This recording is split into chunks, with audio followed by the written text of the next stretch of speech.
વિદ્યાર્થી મિત્રો, સ્વસ્તિક શૈક્ષણિક સંકુલ પાલનપુરથી ભરત પટેલના નમસ્કાર. વિદ્યાર્થી મિત્રો, હાલ તમે પરિસ્થિતિથી વાકેફ છો કે કોરોના એક વૈશ્વિક મહામારી બની રહી છે. ત્યારે હાલ માત્ર આપણી પાસે એક જ વિકલ્પ છે કે ઓનલાઈન દ્વારા શિક્ષણ પ્રાપ્ત કરવું. અને વિદ્યાર્થી મિત્રો, મારી એક તમને ખાસ વિનંતી છે કે તમે અહીંથી જે ઓનલાઈન કામ કરવામાં આવે છે તેને સંપૂર્ણપણે અનુસરજો. ધોરણ 11 પણ આપણા માટે એટલું જ મહત્ત્વનું છે, કારણ કે JEE અને નીટની પરીક્ષા માટે ધોરણ 11 અને 12નો અભ્યાસક્રમ હોવાથી આપણા માટે આ બંને ધોરણ અગત્યના છે. અને એમાં મારે આજે શરૂઆત કરવી છે ચેપ્ટર નંબર 2, પરમાણુનું બંધારણ અથવા પરમાણવીય બંધારણ, સ્ટ્રક્ચર ઓફ એટમ. JEE અને નીટ માટે આ પાઠ બહુ જ અગત્યનો છે. ભણવામાં આમ એકદમ સરળ છે અને આમ જોવા જઈએ તો સૌથી વધુમાં વધુ જો અગત્યના જે મુદ્દા આવતા હોય, અગત્યની જે બાબતો આવતી હોય એ આ પાઠ નંબર 2માં આપેલી છે. એટલે વિદ્યાર્થી મિત્રો, અહીંયા જે કામ કરવામાં આવે છે તેની તમે સંપૂર્ણપણે નોટ બનાવજો કે જે તમને સ્પર્ધાત્મક પરીક્ષા માટે ઉપયોગી બનશે. અહીંયા આપણે પાઠનું જે નામ આપેલું છે સ્ટ્રક્ચર ઓફ એટમ, તો પહેલો શબ્દ આપણી પાસે આવે છે પરમાણુ. પાઠ નંબર 1 જે રસાયણ વિજ્ઞાનની પાયાની સંકલ્પનાઓ છે એમાં આપણે પરમાણુ, અણુ અને દ્રવ્ય આ પ્રકારના શબ્દોથી તમે પરિચિત હશો. અને ના હોય તો આપણે ફરીથી સમજી લઈએ. પરમાણુ આ જે શબ્દ છે એ ઓસ્વાલ્ડ નામના વૈજ્ઞાનિકે સૌ પ્રથમ આપેલો છે. અને એમ કહેવાય છે કે પરમાણુનું સર્જન કે વિનાશ શક્ય નથી. એનું એક સ્વરૂપમાંથી બીજા સ્વરૂપમાં રૂપાંતર કરી શકાય છે. પરમાણુ રાસાયણિક પ્રક્રિયામાં ભાગ લે છે. આ જે બાબતો છે એ પરમાણુ માટેની ખાસ અગત્યની લાક્ષણિકતાઓ છે. પરમાણુ શબ્દ સમજીએ તેના પહેલાં વિદ્યાર્થી મિત્રો, આપણે એક શબ્દ સમજવો પડશે, દ્રવ્ય. કદાચ તમે પહેલા પાઠમાં આ શબ્દની સંકલ્પના સમજ્યા હશો. દ્રવ્ય કોને કહેવાય? તો આપણે એમ કહીએ છીએ કે જે જગ્યા રોકે અને દળ ધરાવે, જગ્યા રોકે અને દળ ધરાવે તેને આપણે દ્રવ્ય તરીકે ઓળખીએ છીએ. ટૂંકમાં જે કદ અને દળ બંને ધરાવે તેને આપણે દ્રવ્ય તરીકે ઓળખીએ છીએ. આપણા રોજિંદા જીવનમાં અને આપણી આસપાસ આવેલો કોઈ પણ પદાર્થ તમે વિચારો તો એ કોઈ પણ પદાર્થ શાનો બનેલો છે? દ્રવ્ય. આ ચોક, ડસ્ટર અથવા આપણી આસપાસનો કોઈ પણ પદાર્થ, એ પદાર્થને તમે દ્રવ્ય તરીકે ઓળખી શકો. હવે મહત્વની બાબત એ છે કે દ્રવ્યનું 2 રીતે વર્ગીકરણ કરી શકાય છે. એક તેની ભૌતિક લાક્ષણિકતાને આધારે અને બીજું તેની રાસાયણિક લાક્ષણિકતાને આધારે. વિદ્યાર્થી મિત્રો, આ પણ તમે પાઠ નંબર 1માં સમજવાના કે દ્રવ્યનું વર્ગીકરણ કરવામાં આવે દ્રવ્ય તો 2 રીતે વર્ગીકરણ થાય છે. એક ભૌતિક લાક્ષણિકતાને આધારે અને બીજું રાસાયણિક લાક્ષણિકતાને આધારે. ભૌતિક લાક્ષણિકતાને આધારે જો વર્ગીકરણ કરવામાં આવે તો તેના 3 પ્રકાર પડે છે અને રાસાયણિક લાક્ષણિકતાને આધારે વર્ગીકરણ કરવામાં આવે તો પણ તેના 3 પ્રકાર પડે છે, ભૌતિક અને રાસાયણિક લાક્ષણિકતા. જે તમે પાઠ નંબર 1માં સમજવાના છો. તો દ્રવ્યની ભૌતિક લાક્ષણિકતાને આધારે વર્ગીકરણ જોઈએ તો 3 પ્રકાર છે: ઘન,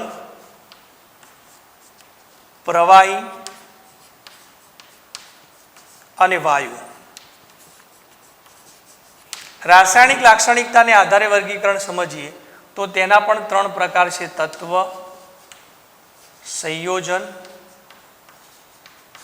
અને મિશ્રણ. પાઠ નંબર 1માં આ જે બધી બાબતો છે એનું સંપૂર્ણપણે તમારે સંકલ્પનાઓ સમજવાની છે, એટલે હું તમને અહીંયા સમજાવતો નથી.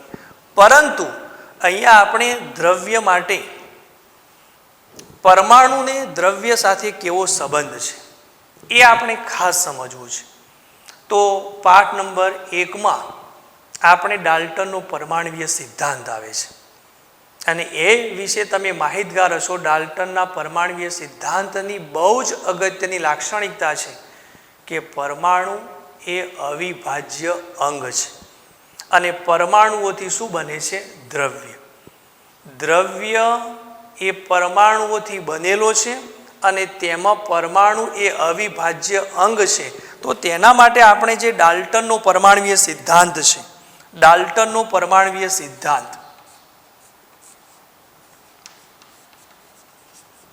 ડાલ્ટનનો પરમાણુય સિદ્ધાંત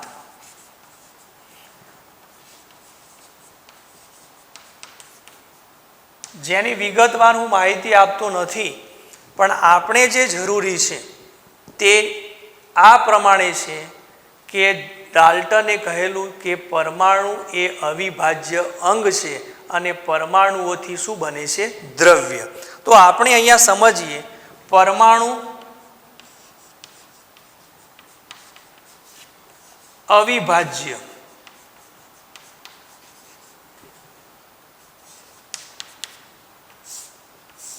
આ આપણે માટે મહત્વનું છે. આમ તો પરમાણુનો અંગ્રેજી શબ્દ છે એટમ અને એટમ શબ્દ એ એટોમિયો પરથી ઉતરી આવેલો છે અને એટોમિયોનો અર્થ થાય છે જેનું વિભાજન કરી શકાય નહીં તેવો પદાર્થ. એટલે તેના આધારે આપણે એમ કહી શકીએ કે પરમાણુ કેવો છે? અવિભાજ્ય. એટોમિયો એટલે જેનું વિભાજન શક્ય નથી તેવો પદાર્થ. એટલે અહીંયા આપણે ડાલ્ટનના પરમાણુય સિદ્ધાંતમાં એમ કહ્યું છે કે પરમાણુ અવિભાજ્ય છે અને આ જે બાબત છે તેના આધારે તો આપણે રાસાયણિક સંયોગીકરણના કેટલાક નિયમો પાઠ નંબર 1માં આપેલા છે એ આ સિદ્ધાંત વડે સમજાવી શકાય છે. એ કયા કયા નિયમો છે એ પણ આપણે સમજી લઈએ. તો એક નિયમ છે નિશ્ચિત પ્રમાણનો નિયમ. નિશ્ચિત પ્રમાણનો નિયમ.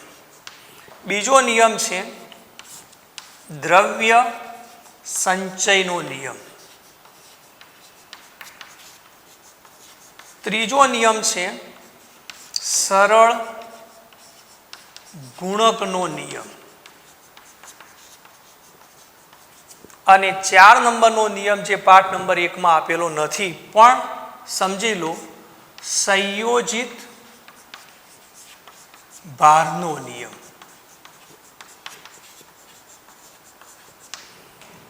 અહીંયા મેં તમને 4 નિયમો આપ્યા છે, એમાંથી 3 નિયમોની સમજૂતી આપણે પાઠ નંબર 1માં આપેલી છે. આ બધા જ નિયમો ડાલ્ટનના પરમાણુય સિદ્ધાંતને આધારે સમજાવી શકાય છે. નિશ્ચિત પ્રમાણનો નિયમ એટલે શું?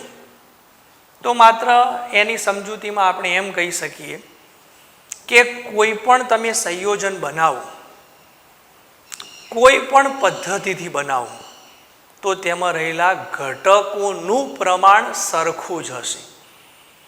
દાખલા તરીકે પાણી તમે કુદરતમાંથી મેળવો અથવા પ્રયોગશાળામાં કોઈ પણ પદ્ધતિ દ્વારા કૃત્રિમ રીતે બનાવો તો પાણીનું અણુસૂત્ર H2O થાય છે. પાણીમાં 16 ગ્રામ ઓક્સિજન અને 2 ગ્રામ હાઇડ્રોજન જ હોય છે.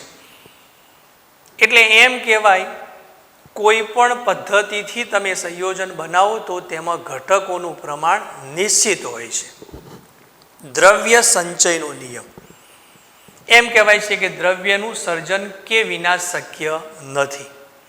એન્ટોની લેવોઝિયરે આમ તો ઉર્જા સંરક્ષણના નિયમના જેવું જ છે કે ઉર્જાનું સર્જન કે વિનાશ શક્ય નથી, તો દ્રવ્યનું સર્જન કે વિનાશ શક્ય નથી.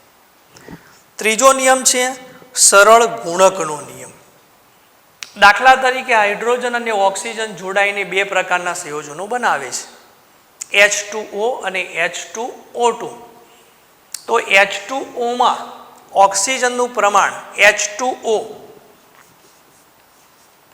અને H2O2, H2O જેને આપણે પાણી કહીએ છીએ, જેમાં ઓક્સિજનનું પ્રમાણ 16 ગ્રામ છે. H2O2 જેને આપણે હાઇડ્રોજન પેરોક્સાઇડ કહીએ છીએ, જેમાં ઓક્સિજનનું પ્રમાણ 32 ગ્રામ છે. એટલે આ બંને સંયોજનો માટે ઓક્સિજનનું પ્રમાણ 16:32 થાય છે.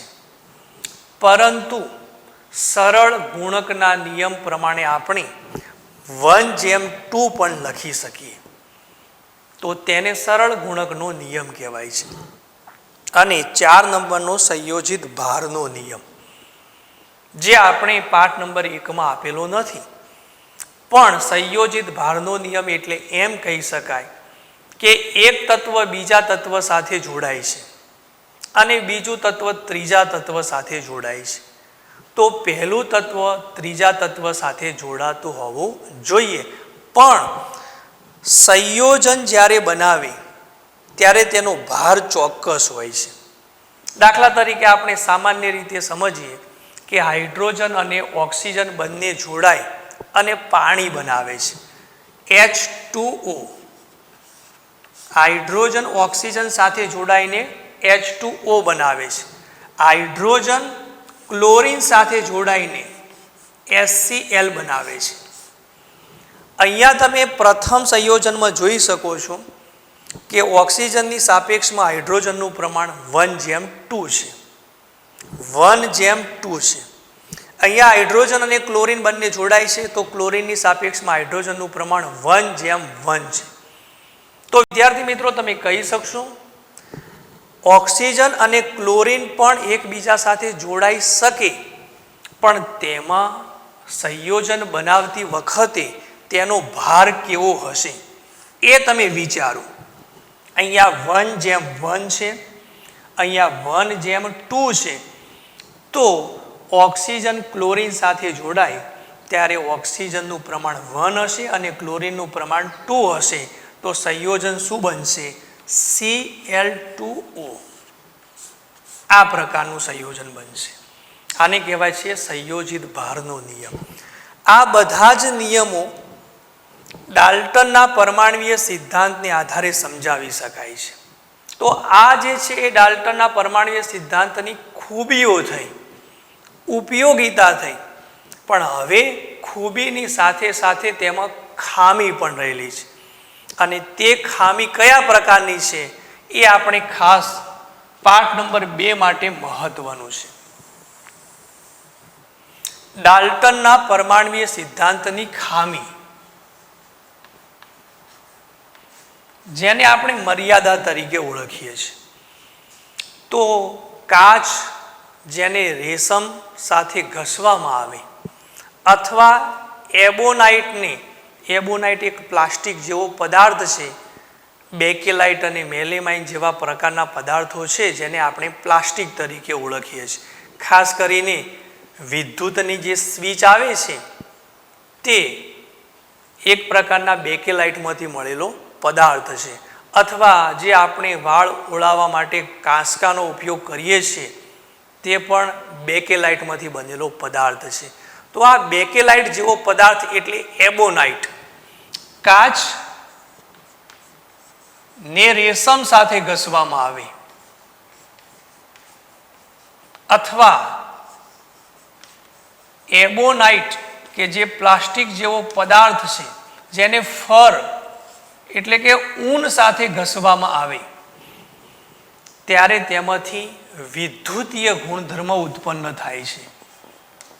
વિદ્યુતીય ગુણધર્મ ઉદ્ભવે છે. અને આ વિદ્યુતીય ગુણધર્મ ઉદ્ભવે છે જે ડાલ્ટનના પરમાણ્વીય સિદ્ધાંતને આધારે સમજાવી શકાતો નથી. વિદ્યાર્થી મિત્રો, અહીંયા ખાસ સમજી લેજો કે ડાલ્ટને કહેલું કે પરમાણુ અવિભાજ્ય છે, તેનું વિભાજન કરી શકાતું નથી. પણ આપણને પણ એક સામાન્ય રીતે આપણે પ્રયોગ કરેલો છે કે વાળ ઓળાવ્યા બાદ જે કાંસકો છે એને આપણે જમીનની નીચે લઈ જઈએ તો ધૂળના રજકણો તેના પર ચોંટી જાય છે. આનું કારણ છે કે તેમાં વિદ્યુતીય ગુણધર્મ ઉત્પન્ન થયો છે. અને આ વિદ્યુતીય ગુણધર્મ કેવી રીતે ઉત્પન્ન થયો છે તે ડાલ્ટનના પરમાણ્વીય સિદ્ધાંતને આધારે સમજાવી શકાતું નથી. અને આ ગુણધર્મને આધારે 20મી સદીની શરૂઆતમાં વૈજ્ઞાનિકોએ નક્કી કર્યું કે પરમાણુ અવિભાજ્ય નથી, પરમાણુ વિભાજ્ય છે. 20મી સદીની શરૂઆતમાં નક્કી થયું પરમાણુ વિભાજ્ય છે. અને જ્યારે પરમાણુને તોડવામાં આવે ત્યારે તેમાંથી કેટલાય અવપરમાણવીય કણો મળે છે. સબ એટમિક એટલે કે અવપરમાણવીય કણો મળે છે. અને એમાંથી આપણે મહત્વના 3 અવપરમાણવીય કણોથી માહિતગાર થવાનું છે. એક ઇલેક્ટ્રોન, 2 પ્રોટોન, 3 ન્યુટ્રોન. પરમાણુને જ્યારે તોડવામાં આવે એટલે 3 જ કણો મળે છે એવું કહી શકાય નહીં. તેમાંથી કેટલાય અવપરમાણવીય કણો મળે છે. પણ આપણે જે પાયાના ઘટકો છે તે 3 છે, ઇલેક્ટ્રોન, પ્રોટોન અને ન્યુટ્રોન. આના સિવાય મેસોન, ફોટોન, પોઝિટ્રોન, ન્યુટ્રિનો, એન્ટીન્યુટ્રિનો આવા ઘણા બધા ઘટકો મળે છે. પણ એની સમજૂતી આપણે હાલ જરૂરી નથી. ક્યારેક સમય મળે ત્યારે આપણે સમજીશું. પણ મહત્વના જે 3 અવપરમાણવીય કણો છે તે આપણે સમજવાના છે. એટલે હવે આપણે એમ કહી શકીએ કે પરમાણુ અવિભાજ્ય નથી, પરમાણુ વિભાજ્ય છે.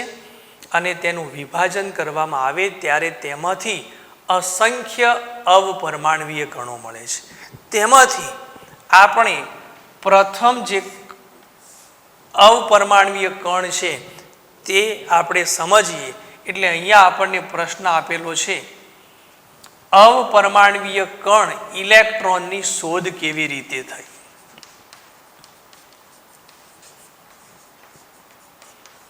Discovery of electron.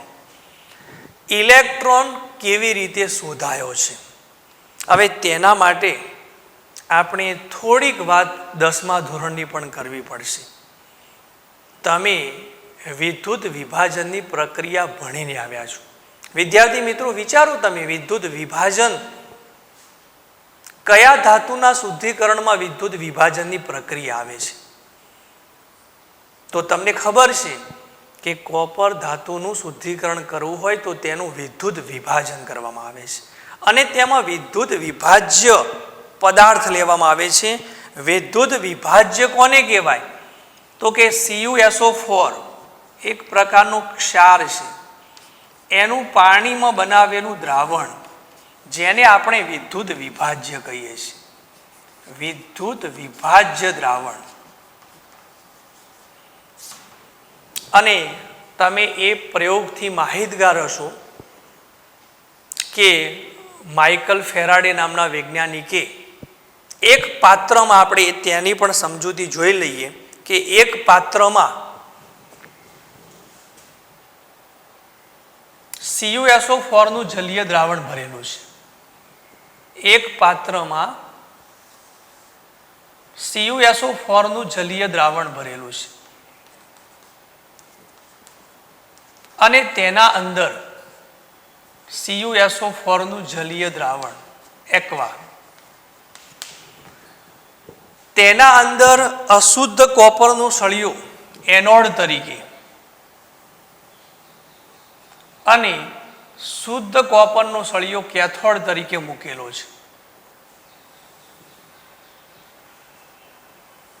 એનોડ અને કેથોડથી તમે માહિતગાર હશો. આ બંનેને વિદ્યુત ધ્રુવો તરીકે ઓળખી શકાય. અને કદાચ તમે 10મા ધોરણ નહીં, એનાથી પણ નીચેના ધોરણમાં ભણીને આવ્યા છો કે એનોડ કોને કહેવાય? તો સામાન્ય રીતે આપણે એમ કહીએ છીએ ઓક્સિજન મેળવે અથવા હાઇડ્રોજન દૂર કરે, તેમાં ઓક્સિડેશનની પ્રક્રિયા થાય અને ઓક્સિડેશનની પ્રક્રિયા માટે ઇલેક્ટ્રોનના વિનિમયને આધારે તમે વિચારો તો જે ઇલેક્ટ્રોન ગુમાવે તે ઓક્સિડેશન અને જે ઇલેક્ટ્રોન મેળવે તે રિડક્શન. એનોડ પર ઓક્સિડેશન અને કેથોડ ઉપર રિડક્શન પ્રક્રિયા જ થાય છે. અહીંયા બંને વિદ્યુત ધ્રુવો છે. આને આપણે એનોડ તરીકે ઓળખીએ છીએ. એટલે અશુદ્ધ કોપરનો સળિયો છે, અશુદ્ધ Cu સોલિડ. અહીંયા શુદ્ધ કોપરનો સળિયો છે, શુદ્ધ કોપર સોલિડ. એનોડ અને કેથોડ બંને વિદ્યુત ધ્રુવોને બેટરી સાથે જોડેલા છે, બેટરી સાથે જોડેલા છે. એનોડ વિદ્યુત ધ્રુવ તરીકે આપણે પ્લસ લખીએ છીએ, કેથોડ એટલે માઇનસ. એનોડ અને કેથોડ. અહીંયા CuSO4 ના જલીય દ્રાવણમાં વિદ્યુત ધ્રુવો ગોઠવી અને તેને બેટરી વડે જો વીજ પ્રવાહ પસાર કરવામાં આવે, વીજ પ્રવાહ પસાર કરવામાં આવે, હાઈ વોલ્ટેજ ધરાવતી બેટરી નથી જોડવી. સામાન્ય તમે ભૌતિક વિજ્ઞાનમાં પણ ભણવાના છો કે આ રીતે બેટરીનું જોડાણ થાય. એનોડ ઉપર ઓક્સિડેશનની પ્રક્રિયા થશે, કેથોડ ઉપર રિડક્શનની પ્રક્રિયા થશે. એટલે હવે આમાંથી આપણે કહી શકીએ કે એનોડ ઉપર ઓક્સિડેશન થશે. એનોડ એટલે ધન ધ્રુવ અને ઓક્સિડેશનની પ્રક્રિયામાં હંમેશા ઇલેક્ટ્રોન ગુમાવે છે. એટલે Cu સોલિડમાંથી Cu+2 aqua +2 electron, electron ગુમાવે એટલે ઓક્સિડેશન. અને કેથોડ પર ઋણ ધ્રુવ છે,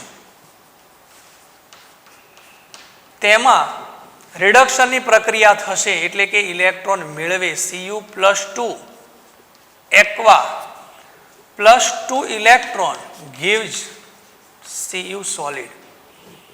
અને આ બંને પ્રક્રિયાનો સરવાળો કરો તો તેને રેડોક્સ પ્રક્રિયા કહેવામાં આવે છે. આપણે ધોરણ 11માં રેડોક્સ પ્રક્રિયાઓ એક આખું પ્રકરણ ભણવાનું છે. બંનેનો સરવાળો કરો એટલે આ બંને દૂર થઈ જશે, ઇલેક્ટ્રોન પણ દૂર થઈ જશે. આ ગુમાવે છે એટલે ઓક્સિડેશન, મેળવે છે એટલે રિડક્શન.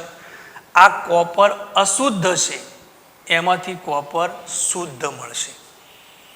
તો અહીંયા જે પ્રયોગની તમને સમજૂતી આપેલી છે કે એનોડ ઉપર ઓક્સિડેશન અને કેથોડ ઉપર રિડક્શન થાય છે, પણ વિદ્યુત વિભાજન પ્રક્રિયા માટે પાયાનું ઘટક કયો છે? તો આપણે આના આધારે સમજી શકીએ કે આમાં વિદ્યુત વિભાજન સમજવા માટે મહત્વનું કોણ છે? ઇલેક્ટ્રોન. અને આના આધારે પણ કહી શકાય કે દરેક પરમાણુમાં પાયાનો ઘટક એ ઇલેક્ટ્રોન છે. આના આધારે પણ આપણે સમજાવી શકીએ. પણ આ 10મા ધોરણમાં આપેલું છે એટલે એના બદલે અહીંયા આપણને એક બીજા પ્રયોગની માહિતી આપેલી છે. અને એ પ્રયોગ જે આપણે સમજવાનો છે તે પણ આપણે સમજી લઈએ કે ડિસ્કવરી ઓફ ઇલેક્ટ્રોન, ખરેખર ઇલેક્ટ્રોનની શોધ કેવી રીતે થઈ છે. તો તેના માટે માઇકલ ફેરાડે નામના વૈજ્ઞાનિકે એક વિદ્યુત વિભાર નળી લીધી છે. એ પણ પ્રયોગ આપણે સમજી લઈએ, ખાસ સમજી લેજો. વિદ્યુત વિભાર નળીમાં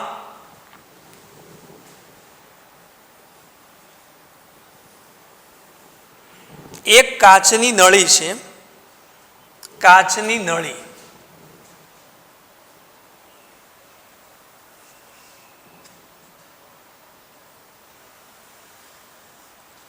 અહીંયા શૂન્યાવકાશ પંપ દ્વારા તેમાંથી સંપૂર્ણપણે જે વાયુ ભરેલા છે તે દૂર કરવાનો પ્રયત્ન કરેલો છે. પરંતુ વિદ્યાર્થી મિત્રો, સંપૂર્ણપણે તેમાંથી શૂન્યાવકાશ પંપ છે, સંપૂર્ણપણે તેમાંથી આ જે કાચની નળી છે તેમાંથી સંપૂર્ણપણે વાયુ દૂર થશે નહીં. અને એમ કહેવાય છે કે આ શૂન્યાવકાશ પંપ વડે તમે વાયુને દૂર કરવાનો પ્રયત્ન કરો તો તેમાં હજુ પણ 1 મીમીથી 0.01 મીમી એટલું જે દબાણ છે તે દબાણ રહેવાનું છે. અને કદાચ તમને ખ્યાલ હોય તો આપણે પ્રકાશ માટે આમ સામાન્ય રીતે એમ કહીએ છીએ કે બલ્બમાં પ્રકાશ ઉત્પન્ન થાય છે એટલે બલ્બમાં શૂન્યાવકાશ છે, પણ એમાં 1 મીમીથી 10 મીમી જેટલું દબાણ હોય તો પ્રકાશ ઉદ્ભવે છે. 1 મીમીથી 10 મીમી. અહીંયા આપણે તેના કરતાં પણ ઓછું દબાણ લીધું છે. આ કાચની નળી જેને આપણે વિદ્યુત વિભાર નળી કહીએ છીએ. શા માટે? તો તે કાચની નળીમાં દબાણ ન્યૂનતમ છે, નીચા દબાણે, અને તેમાં હાઈ વોલ્ટેજ ધરાવતી બેટરી વડે ઊંચું વીજ દબાણ દાખલ કરવાનું છે. અહીંયા વિદ્યાર્થી મિત્રો 2 ધાતુની પ્લેટ અથવા 2 ધાતુના સળિયા લીધેલા છે. એકને આપણે એનોડ તરીકે ઓળખીએ છીએ અને બીજાને કેથોડ તરીકે. આને આપણે દાખલા તરીકે કેથોડ તરીકે ઓળખીએ છીએ, તેને આપણે બેટરી સાથે જોડી દઈએ. આને આપણે એનોડ તરીકે ઓળખીએ છીએ, તેને બેટરી સાથે જોડી દઈએ. હાઈ વોલ્ટેજ ધરાવતી બેટરી છે, ઊંચું વીજ દબાણ એનોડ, એટલે આ રીતે જોડાણ થશે. હાઈ વોલ્ટેજ ધરાવતી બેટરી વડે વીજ પ્રવાહ દાખલ કરેલો છે. એનોડ એટલે આપણે કહીએ છીએ પ્લસ અને કેથોડ એટલે માઇનસ. ધ્રુવો પણ સમજી લેજો. જ્યારે વિદ્યુત પ્રવાહ આપવામાં આવે ત્યારે એનોડ ધન ધ્રુવ તરીકે અને કેથોડ ઋણ ધ્રુવ તરીકે વર્તે છે. પણ આપણે 12મા ધોરણમાં ભણીશું કે જ્યારે વિદ્યુત પ્રવાહ ઉત્પન્ન કરવાનો હોય ત્યારે એનોડ ઋણ ધ્રુવ તરીકે અને કેથોડ ધન ધ્રુવ તરીકે વર્તે છે. પણ ક્યારે વિદ્યુત પ્રવાહ ઉત્પન્ન કરવાનો હોય ત્યારે. ફરીથી સમજી લો, આ કાચની નળી છે, શૂન્યાવકાશ પંપ વડે તેમાંથી વાયુનું દબાણ 1 મીમીથી 0.01 મીમી થાય ત્યાં સુધી આપણે વાયુને દૂર કર્યો છે. આ બંને ધાતુની પ્લેટ છે, તકતી છે, અને તે ધાતુની પ્લેટને વિદ્યુત ધ્રુવ તરીકે ઓળખી શકાય. કેમ? તો આપણે હમણાં સમજ્યા કે જેના પર ઓક્સિડેશન ને રિડક્શનની પ્રક્રિયાઓ થતી હોય તેવા ધાતુના સળિયાને વિદ્યુત ધ્રુવ તરીકે ઓળખવામાં આવે છે. તો અહીંયા 2 વિદ્યુત ધ્રુવો છે, એક એનોડ છે અને બીજો કેથોડ છે. અહીંયા હાઈ વોલ્ટેજ ધરાવતી બેટરી વડે તેમાં આપણે વીજ પ્રવાહ દાખલ કરેલો છે. તો હવે પરિસ્થિતિ શું થશે? તો આપણે એક બાબત અહીંયા એ પણ સમજવી છે કે અહીંયા કાચની જે નળી છે તેની અંદરની બાજુએ, કાચની નળીની અંદરની બાજુએ, એટલે અહીંયા એક પ્રકારનું પડ લગાવેલું છે, પડ,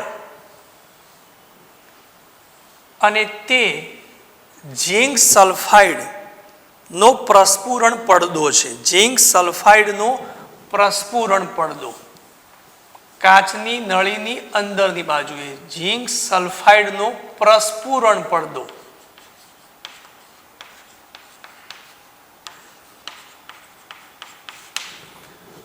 તો આ પ્રમાણે આ જે પ્રયોગની રચના આપણે સમજી શકીએ છીએ.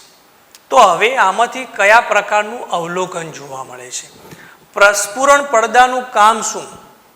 તો જ્યારે તેના પર કોઈ કણ અથડાય ત્યારે ઝબકારો થાય છે અથવા એક પ્રકારનો ધબ્બો દેખાય છે. તમે ક્યારેક આગિયાને જોયો હશે કે તેમાં સતત આપણને એક પ્રકારનો ઝબકારો થતો દેખાય છે. એ પણ એક પ્રસ્ફુરણની ઘટના છે. તો ઝીંક સલ્ફાઇડનો પ્રસ્ફુરણ પડદો કે જ્યાં કોઈ કણ અથડાય તો ત્યાં એક પ્રકારનો ઝબકારો ઉત્પન્ન થશે.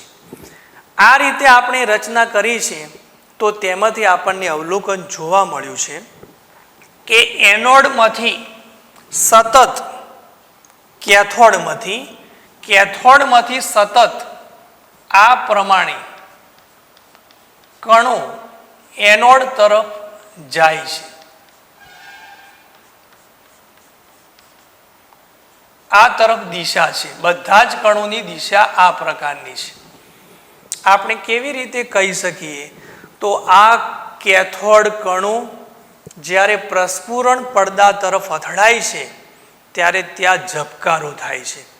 તો આના આધારે માઇકલ ફેરાડે નામના વૈજ્ઞાનિકે કહેલું કે આ કણો કેથોડમાંથી નીકળી ઋણ ધ્રુવ તરફથી ધન ધ્રુવ તરફ જાય છે, જેને આપણે કેથોડ કિરણો તરીકે ઓળખીએ છીએ. પણ એ વખતે આ વૈજ્ઞાનિકે ઇલેક્ટ્રોન શબ્દ વાપરેલો નહીં, અને એટલા માટે આપણે કહીએ છીએ કે ઇલેક્ટ્રોનની શોધ કરનાર વૈજ્ઞાનિક કયો છે? માઇકલ ફેરાડે નહીં, જે થોમ્સન. માઇકલ ફેરાડે નામના વૈજ્ઞાનિકે કહેલું કે આ કેથોડ કિરણો એનોડ તરફ જાય છે. કેવી રીતે ખ્યાલ આવે છે?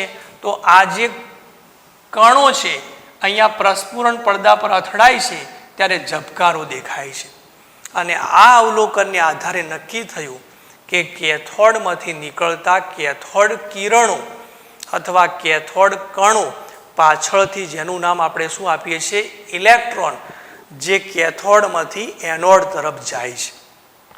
અહીંયા આ જે કેથોડ કિરણો નીકળે છે તેની લાક્ષણિકતાઓ પણ આપણે સમજવી પડશે, જેને આપણે ઇલેક્ટ્રોન તરીકે જ પાછળથી ઓળખવાનું છે. એ કેથોડ કિરણો કેવા પ્રકારની લાક્ષણિકતાઓ દર્શાવે છે? કેથોડ કિરણો અથવા કણોની લાક્ષણિકતાઓ.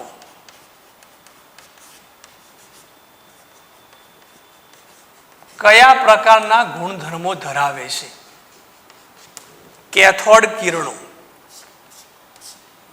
તો સામાન્ય રીતે આપણે એમ સમજી શકીએ છીએ કે પ્રથમ ગુણધર્મ તો એમ છે, કેથોડ કિરણો કેથોડમાંથી નીકળે છે અને કેથોડથી એનોડ તરફ જાય છે, એટલે કહી શકાય કે તેનો વીજભાર કેવો હશે? ઋણ વીજભાર. અને અગાઉ પણ આપણે સમજેલા છે કે ધન ધન હોય તો અપાકર્ષણ થાય, ઋણ ઋણ હોય તો અપાકર્ષણ થાય, પણ ધન અને ઋણ અથવા ઋણ અને ધન હોય તો તેમની વચ્ચે શું થાય છે? આકર્ષણ.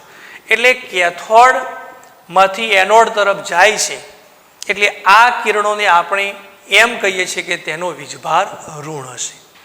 બીજી લાક્ષણિકતા એ છે, જે આપણે તેના પછીના પ્રશ્નમાં સમજવાની છે, કે વિદ્યુતીય ક્ષેત્ર અથવા ચુંબકીય ક્ષેત્ર. વિદ્યુતીય ક્ષેત્ર અથવા ચુંબકીય ક્ષેત્ર દાખલ કરવામાં આવે તો આ જે કેથોડ કિરણો છે,